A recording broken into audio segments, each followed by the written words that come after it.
Hello students. तो आज हम लोग देखेंगे types of relation.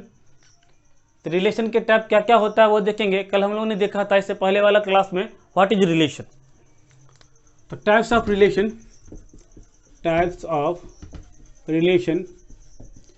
First of all 3 relation का डिस्कस करेंगे हम लोग। पहला है एम्प्टी रिलेशन,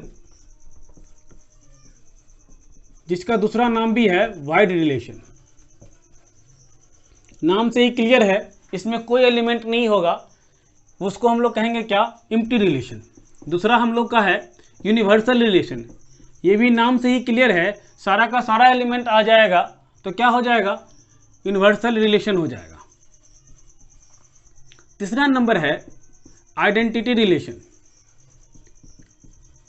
यानी कि एक के साथ एक है तो आइडेंटिटी है, 1 1 2 2 3 3, यानी कि same to same, A equal to B होना चाहिए। अगर ए के साथ बी का रिलेशन है तो दोनों का दोनों क्या होना चाहिए, बराबर होना चाहिए। उसको क्या कहेंगे हम लोग, आइडेंटिटी रिलेशन कहेंगे। तो इसका डिफिनेशन हम लोग लिखते हैं,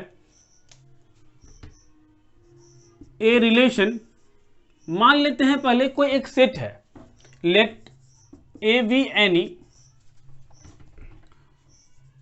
नॉन एम्प्टी सेट। ये कोई भी जो है ना नॉन एम्प्टी सेट है, उसमें कुछ ना कुछ एलिमेंट है। देन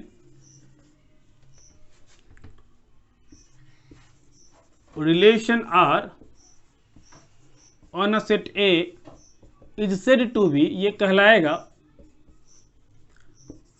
क्या, तो पहला नंबर एम्प्टी रिलेशन। क्या कहलाएगा ये, एम्प्टी रिलेशन कहलाएगा।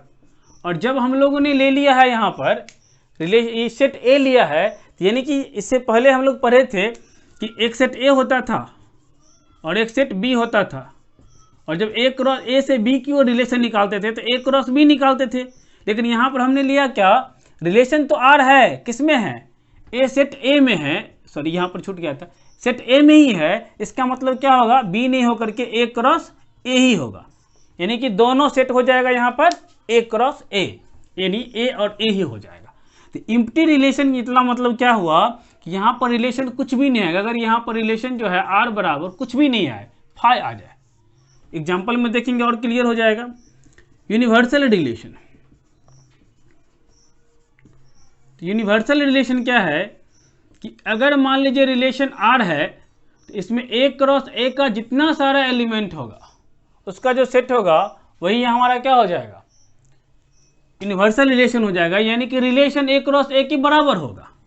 थर्ड नंबर है आइडेंटिटी रिलेशन। आइडेंटिटी रिलेशन जो होता है हमारा वो क्या होता है, ए बराबर बी, यानी कि सपोज कीजिए ए के साथ बी का रिलेशन है और ए और बी का जो वैल्यू आएगा वो कहाँ से आएगा, ए से ही आएगा। यहाँ पर ए का वैल्यू किसके बराबर होना चाहिए, बी के इक्वल होना चाहिए। एग्जाम्पल के तौर पर हम लोग देखते हैं,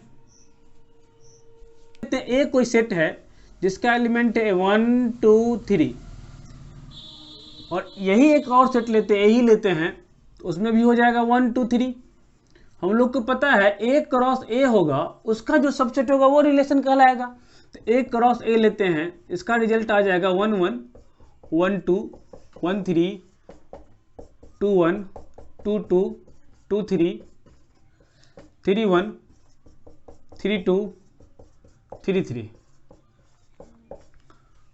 इसका जो सबसेट होगा वही हमारा रिलेशन होगा। अब हम देखते हैं कि ए के साथ मान लेते हैं पहला नंबर में बी का रिलेशन है। ए के साथ बी का क्या रिलेशन है, ए प्लस बी को जोड़ते हैं तो वो कितना आता है, 10 आता है। यानी क्या ए के साथ बी का क्या रिलेशन है कि ए को बी के साथ सम करने पर आना चाहिए कितना, 10। तो ऐसा कोई है इसमें, 1 1 को जोड़ेंगे नहीं आएगा, 3 3 को जोड़ेंगे मतलब कोई भी नहीं आएगा। डेट मीन्स रिलेशन जो हमारा होगा वो 5 होगा। डेट मीन्स ये इस रिलेशन को हम लोग कहते हैं एम्प्टी रिलेशन। यानी कि जब किसी रिलेशन में कोई भी एलिमेंट नहीं आता हो तो वो क्या कहलाएगा, एम्प्टी रिलेशन कहलाएगा, यानी 5 रिलेशन कहलाएगा। दूसरा नंबर है जिसका दूसरा नाम वाइड भी है। अगर मान लेते हैं ए के साथ बी का रिलेशन है, कैसा रिलेशन है कि ए प्लस बी को जोड़ने पर ग्रेटर देन 1, यानी ए और बी को सम करेंगे तो 1 से अधिक आने वाला जितना सारा रिलेशन बना सकता है उसका एलिमेंट कौन कौन हो जाएगा, तो सारा आ जाएगा, यानी कि R1 जो आ जाएगा A क्रॉस A आ जाएगा। A क्रॉस A आने का मतलब ये हो गया सभी का सभी आ गया, डेट मीन्स यूनिवर्सल हो गया, ये यूनिवर्सल रिलेशन हो गया। तीसरा नंबर है, अगर मान लेते हैं A के साथ B का रिलेशन है, कैसा रिलेशन है कि A और B क्या है, इक्वल है, A और B क्या है, इक्वल है, डेट मीन्स इसमें कौन कौन रिजल्ट आ जाएगा, तो इक्वल वाला A और B को देखेंगे तो 1 के साथ 1 1 1 हो जाएगा, 2 के साथ 2 2 2 हो जाएगा, 3 के साथ 3 यही आएगा। इसको हम लोग बोलते हैं आइडेंटिटी रिलेशन।